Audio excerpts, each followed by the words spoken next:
Vamos lá. Esse é o primeiro vídeo aqui de respostas de comentários que foram adicionados aqui nos vídeos publicados. Teve um comentário aqui do José num vídeo de como organizar a minha semana, né? Ele trouxe aqui 3 pontos que eu achei bem relevante, tá? A primeira dúvida que ele trouxe no Trello você elabora os cards com informações do que precisa ser realizado ou apenas título e estimativa? É interessante, porque assim, no exemplo que eu mostrei, eu apenas coloquei ali o título e uma informação da estimativa ali só para eu ter um norte, né? Eu acho que depende muito de acordo com a ferramenta que você está usando para ter organização e qual nível de detalhamento você quer ter na sua organização. Eu, particularmente, atualmente, eu utilizo o Gira para fazer esse processo de organização. Então, a documentação da demanda, da descrição, do que tem, os avanços, de retorno, de definições, eu sim adiciono, mas eu adiciono em outra ferramenta. Então, supondo que eu estivesse usando o Trello para fazer esse processo, a minha recomendação comece da forma mais simples e vai evoluindo até resolver as dores que você possui no momento. Então, se você possui uma dor agora de ter uma visão geral de tudo que tem, eu acho que o título e a estimativa já resolve essa visão inicial. Só que se você tem uma dor, além do título e da estimativa, depois surgir uma dor de entender melhor, entender o processo, entender o plano, entender quando que você vai entregar, eu recomendo adicionar mais informações, data de entrega, descrição, comentários, definições, esse tipo de coisa.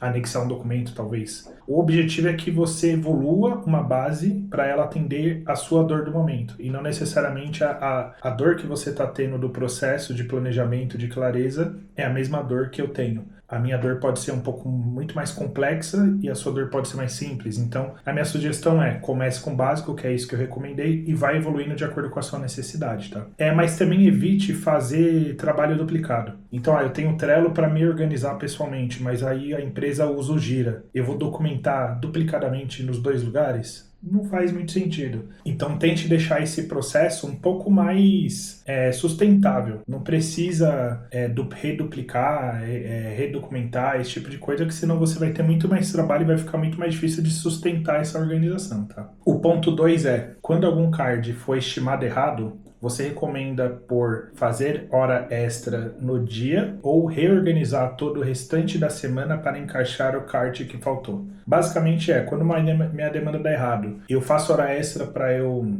corrigir o problema ou eu reestimo minha semana inteira. A minha recomendação aqui, eu acho que que depende, tá? Eu acho que depende do porquê que o erro aconteceu, se ele é recorrente, se essa demanda é crítica. Eu acho que assim, é insustentável você fazer extra durante um mês, durante 6 meses. Você uma hora vai cansar, você vai ficar desgastado, e uma pessoa extremamente desgastada, ela não consegue trazer resultado, ela não consegue evoluir, ela não consegue parar para pensar. Então a minha recomendação principal, eu acho que tem que ser o questionamento do porquê que o problema aconteceu. Então, eu errei essa estimativa, eu errei essa entrega. Por quê? Foi uma deficiência técnica, que eu ainda não tenho conhecimento desse ponto que eu precisava? Foi uma falta de planejamento dessa demanda? Foi o quê? Porque eu acho que o mais importante quando o problema acontece a forma como a gente lida a partir do momento que acontece, mas o planejamento para que isso tenda a não acontecer mais no futuro. Se é uma deficiência técnica, eu tenho que adaptar meu plano de estudo para tentar ir resolvendo essa questão para que ela seja diluída ao longo do tempo. Se é uma questão de planejamento, eu tenho que entender que parte do meu planejamento deu errado para que ao longo do tempo eu consiga ir ajustando isso para que ele ocorra menos. Então eu acho que isso é o mais importante. Dito isso, eu acho que a ideia de replanejar a semana, ela é obrigatória, independente se vai ter um extra ou não, porque a gente precisa entender a nossa nova realidade do momento. Então, se a gente não tem uma visão real e clara da situação atual, a gente cria uma expectativa de vai dar certo porque eu vou me esforçar. E quando der errado, além de você esforçar, você vai pegar todo o seu esforço que você alocou e ele não vai ter o resultado que você gostaria. Então eu acho que precisa ter um replanejamento até para que o cliente, a liderança, a empresa tenha uma visão que existe um problema, para conseguir montar um planejamento de como que a gente vai lidar com esse problema. E junto com isso, se houver a possibilidade de você fazer hora extra para corrigir um problema que possivelmente você causou por uma falta de planejamento, alguma questão, isso pode ser um ponto interessante no curto prazo, não a longo prazo. Então, no curto prazo, eu errei, eu consegui corrigir. Junto com os outros pontos, além de você evoluir, além de você reduzir esses problemas, você também vai conseguir diminuir o impacto desse problema no presente. Então, minha recomendação seria essa, não é uma resposta absoluta, é mais um bom senso de uma forma geral, tá? E o ponto 3, que foi adicionado aqui, é o seguinte: junto com o conteúdo dos vídeos de organização, você recomenda a organização da semana e diariamente um planejamento no início e uma revisão no final de cada dia. Isso foi uma pergunta.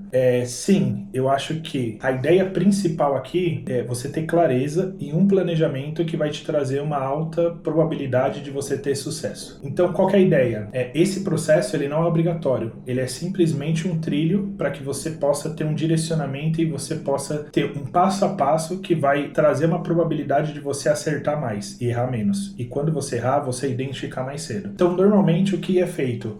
Eu não faço planejamento, eu não faço acompanhamento diário. Então, quando tá tudo dando certo, isso não é um problema. Porque se tá tudo dando certo, você não precisa focar em se planejar melhor. Mas, geralmente, quando as coisas tendem a dar errado, você não consegue identificar isso agora. Então, supondo que você está trabalhando em um projeto que vai durar 2 semanas. Se você não tem um planejamento e se você não tem um acompanhamento diário, você só vai entender que ele está dando problema no final da segunda semana. E você perde a possibilidade de se replanejar, de ajustar, de fazer um extra, de avisar a liderança, de trazer outras soluções com o objetivo de fazer o cenário dar certo. Então eu acho que essa é como se fosse uma bicicleta de rodinha. É um processo que vai te auxiliar. Se você fizer isso, mesmo que você tenha dificuldade, ele vai te trazer clareza e vai trazer a possibilidade de você replanejar. Se você tem a ideia de, quando eu me replanejo, eu aprendo, eu reajusto, eu evoluo, isso vai sendo diluído ao longo do tempo. Porque problema a gente vai ter, profissionalmente falando, a gente vai ter pelo resto da vida. O que a gente pode é evoluir os problemas ou diminuir a intensidade deles. Então, fazendo isso, eu acho que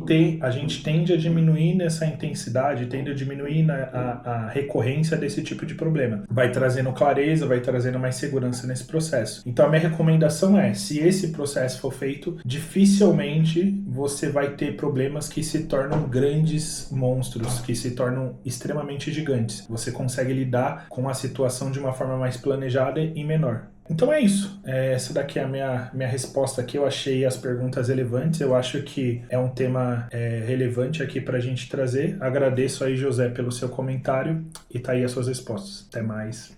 Valeu.